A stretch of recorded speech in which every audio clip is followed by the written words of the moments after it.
Selamat berjumpa kembali, Ibu Bapak peserta PPG Daljab tahun 2023. Kali ini saya akan menjelaskan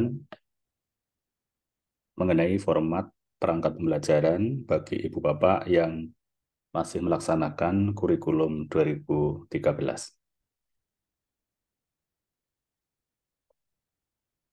Prinsipnya, kita nanti akan melaksanakan kurikulum merdeka. Tapi sebagian sekolah ternyata masih ada yang melaksanakan kurikulum 2013. Untuk itu perlu difasilitasi. Dan ini adalah penjelasan terkait dengan perangkat pembelajarannya. Untuk yang pertama adalah format RPP. Silahkan nanti diisi identitas, kemudian tujuan pembelajaran. Nah, dalam melihat RPP ini, Ibu Bapak mohon untuk melihat juga indikator penilaian RPP yang ada di LMS. Filenya ada di 1.2.a. Nah, tujuan pembelajaran ini dikembangkan dari indikator pencapaian kompetensi dengan komponen A, B, C, D. Audience, Behavior, Condition, dan juga Degree. Yang meliputi KD pada KI 1, 2, 3, 4, dengan catatan bahwa tiap KD minimal 2 tujuan pembelajaran yang berasal dari 2 indikator pencapaian kompetensi. Kemudian untuk kegiatan pembelajaran, ini disesuaikan dengan model atau sesuai dengan sintak ya, model yang Ibu Bapak pilih.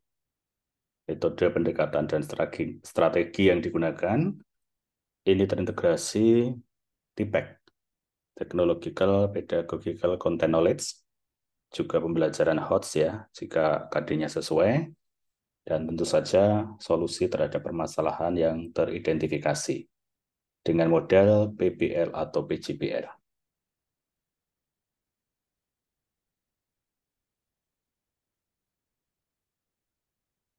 Nah, untuk asesmen, silahkan nanti dijelaskan instrumen yang digunakan untuk menilai pengetahuan, KD pada KI 3, sikap spiritual, KD pada KI 1, sikap sosial, KD pada KI 2, dan juga keterampilan KD pada KI 4.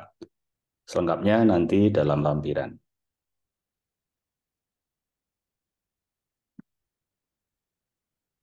Selanjutnya adalah penjelasan mengenai lampiran 1, yaitu format bahan ajar.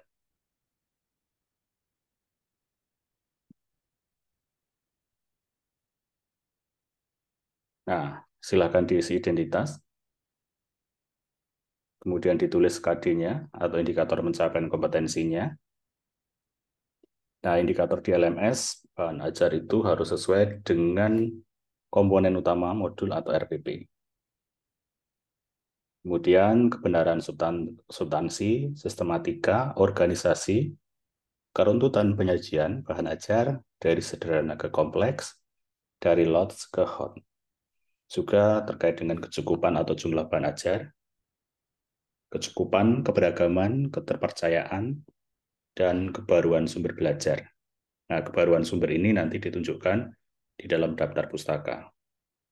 Ibu Bapak bisa menggunakan buku, baik itu buku printout ya atau e-book, jurnal, sumber lain yang relevan. Tidak hanya buku persekolahan saja. Nah, daftar pustaka bisa menggunakan format atau style apa atau IEEE.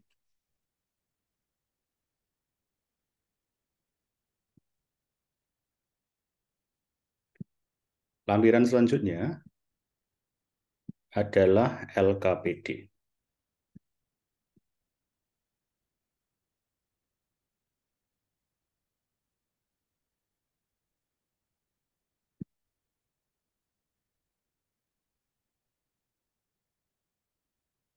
Nah, untuk LKPD ini juga disesuaikan dengan kurikulum yang digunakan ya.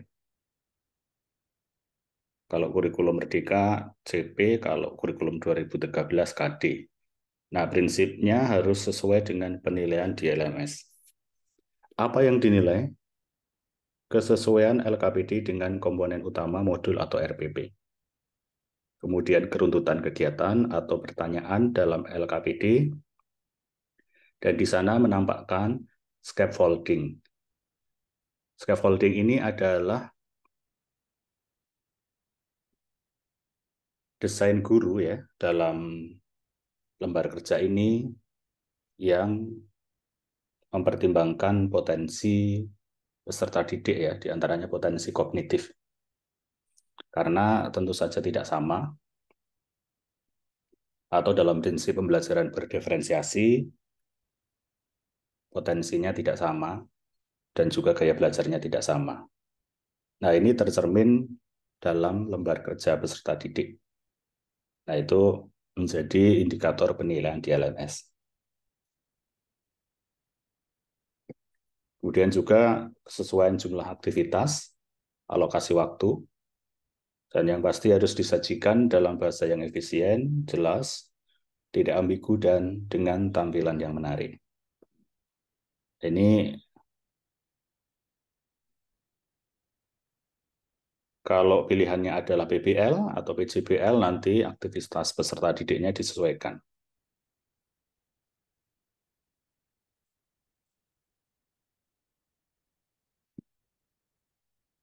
Kemudian kelampiran berikutnya,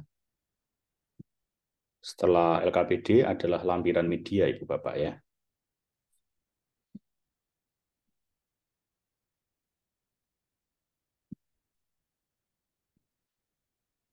Nah, indikator penilaian media di LMS adalah kesesuaian media dengan komponen utama modul atau RPP, kesesuaian dan efektivitas media yang dipilih dengan karakteristik peserta didik ya, dan juga karakteristik materi, kesesuaian dan efektivitas media yang dipilih dengan pembelajaran berdiferensiasi ya, sesuai karakteristik peserta didik tadi. Misalnya untuk gaya belajar visual, auditori atau kinestetik, bagaimana memfasilitasi itu dalam media yang Ibu Bapak kembangkan. Dan juga kemudahan penggunaan media itu. Nah, untuk memudahkan, lampiran media bisa dibuat sesuai format ini. Nah, jenis media yang dikembangkan nanti bisa visual, audio, audiovisual, grafis, gambar, video, PPT, atau lainnya. Nah, linknya nanti dimasukkan Google Drive Full Access ya, dan ditempel di sini ya. Nah, untuk yang masih kesulitan membuat link Google Drive atau memendekkan link, nanti bisa berkonsultasi dengan admin kelas masing-masing.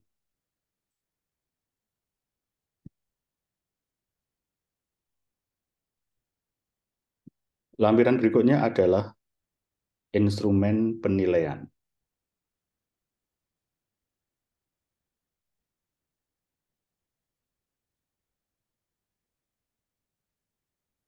Nah, instrumen penilaian ini sesuai dengan indikator di LMS adalah bahwa harus ada kesesuaian bentuk penilaian formatif dengan apa yang akan dinilai atau tujuan pembelajarannya. Kemudian kesesuaian bentuk penilaian sumatif dengan apa yang akan dinilai atau tujuan pembelajaran. Terdapat kisi-kisi atau cetak biru, terdapat rubrik penilaian, menggunakan bahasa yang efisien, jelas, dan memiliki tingkat keterbacaan yang baik atau tidak ambigu. Nah, nanti bisa diisi identitas. Kemudian untuk penilaian kognitif atau civic knowledge atau pengetahuan, bisa dibuat kisi-kisi seperti ini. Silahkan, ini untuk kurikulum Merdeka atau kurikulum 2013 sama, tinggal nanti yang ditulis KD atau CP, kelas atau fase. Materi, kemudian IPK-nya, tingkat kesukarannya, ini Ibu justifikasi, masuk mudah, sedang, atau sukar ya, sesuai dengan kompleksitas. Pada level kognitif, jenjangnya berapa? C1, 2, 3, 4, 5, atau 6. Silahkan dilihat dari rumusan kompetensi atau kata kerja operasional yang ada pada KD yang kemudian diturunkan menjadi IPK. Nah, bentuknya nanti silahkan apakah pilihan ganda atau uraian ya. Kolom ini pun juga bisa disesuaikan kisi-kisi ini. Nah, kemudian nanti soal kunci rubrik pensekoran bisa dibuat dalam kartu soal semacam ini supaya memudahkan Ibu Bapak dalam bekerja. Jangan lupa menceritakan sumber referensi ketika mengembangkan soal ini.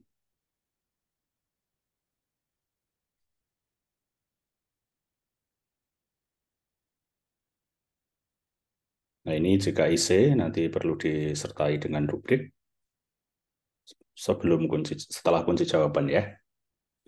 Nah, untuk penilaian sikap nanti bisa dibuat seperti ini. Bisa menggunakan observasi penilaian diri antar peserta didik ya, atau sejawat. Dan yang diukur adalah sikap kewarganegaraan KD pada KI 12 yang melekat pada objek pengetahuan kewarganegaraan atau CP yang sesuai. Nanti silahkan dicek ya, CP atau KD-nya. Nah, kemudian instrumennya dan rubriknya ya. Jadi ini bisa dibuat untuk penilaian diri, penilaian sejawat, atau observasi ya, sesuai dengan prinsip penilaian sikap ya. Jangan lupa mencantumkan penilaiannya, penskorannya. Skor nilai adalah skor perolehan dibagi skor total dikalikan 100. Untuk penilaian keterampilan, nah ini tergantung dari karakteristik keterampilan yang diukur ya. Kalau kita ada namanya civic skill yang meliputi intellectual skill dan participator skill. Kalau di K13 itu ada di KD pada K4. Nah, ini bisa penilaian kinerja atau proyek atau portofolio. Dan di sini harus disesuaikan juga dengan tagihan-tagihan yang ada ya. Instrumennya, misalnya itu ada tagihan presentasi, berarti ya menilai presentasi. Ada tagihan poster ya poster. Ada tagihan artikel ya artikel.